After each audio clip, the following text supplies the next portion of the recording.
माकुत्ती बाहिनी आज़ादी की फ़ौज। माकुत्ती बाहिनी यह बंगाली ज़बान का लफ्ज़ है जिसके मानी उर्दू में आज़ादी की फ़ौज के हैं। जैसा कि नाम ही से ज़ाहिर है, 1971 में शेख मुजीब ने पाकिस्तान से आज़ादी के लिए जो जिदोजहद शुरू की तो इसमें शामिल लोगों को माकुत्ती बाहिनी का नाम दिया गया, जो हिंदुस्तान में मुख्तलिफ़ कैंपों से इंडियन फ़ौज से गोरीला लड़ाई की तरबियत हासिल करके आते और मशरक़ी पाकिस्तान में आमदोरफ्त के ज़राए को नुकसान पहुँचाते या खौफ व हिरास फैलाने के लिए मार्केटों में बाज़ारों में धमाके करते। इन दिनों में एक कारोबारी सिलसिले में वहाँ था और जो कुछ आँखों से देखा इसे कलमबंद करने की कोशिश कर रहा हूँ। अल्लाह करीम से इस दुआ के साथ कि इस तारीख़ी सानिहे में मुझसे कोई गलत बयानी ना हो जाए।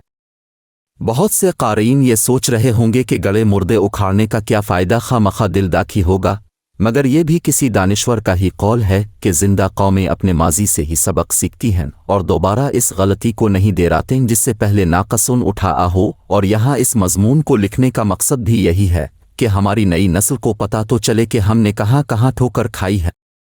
ये जुलाई का महीना था और बरसात अभी थोड़ी थोड़ी शुरू होती। मशरक़ी पाकिस्तान हालिया बांग्लादेश तो बारिशों के लिए मशहूर है कि बरसात शुरू हो तो 15-20 रोज़ राकने का नाम नहीं लेती। मैं जब ढाका पहुंचा, आसमान पर गहरे बादल छाए हुए थे और हल्की हल्की बूंदाबांदी हो रही थी। अपना सामान ठिकाने लगाकर सबसे पहले अपने एक कज़िन से, जो कि बहरी फ़ौज में मुलाजिम थे, उनसे मिलने नारायणगंज, जो ढाका से 20-25 मील दूर है, बस के ज़रिए पहुंचे ताकि हालात की ताज़ा सूरत हाल का पता चल सके, क्योंकि कराची से रवाना होते वक्त दोस्तों ने बहुत खौफज़दा कर दिया था कि वहां माकुत्ती बाहिनी वाले घात लगाकर बैठे रहते हैं और ख़ास कर गैर बंगाली उनका निशाना बनते हैं। मेरे कज़िन, जिनकी ड्यूटी एक पेट्रोलिंग बूट पर थी, दुआ सलाम के बाद मुझे अपने एक छोटे से केबिन में ले गए और बहुत गहराई हुए अंदाज में बोले, आप इन हालात में यहाँ क्यों आ गए?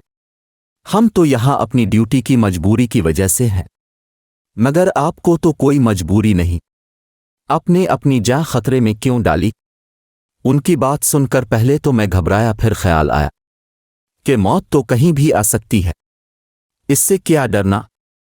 वर ये ख्याल आते ही दिल में एक सुकून की लहर सी दौड़ गई। मैंने अपने कज़िन से, जो मुझसे हमदर्दी की वजह से ऐसा कह रहा था, पूछा, क्या हालात हैं यहाँ पर, आपको क्या लगता है?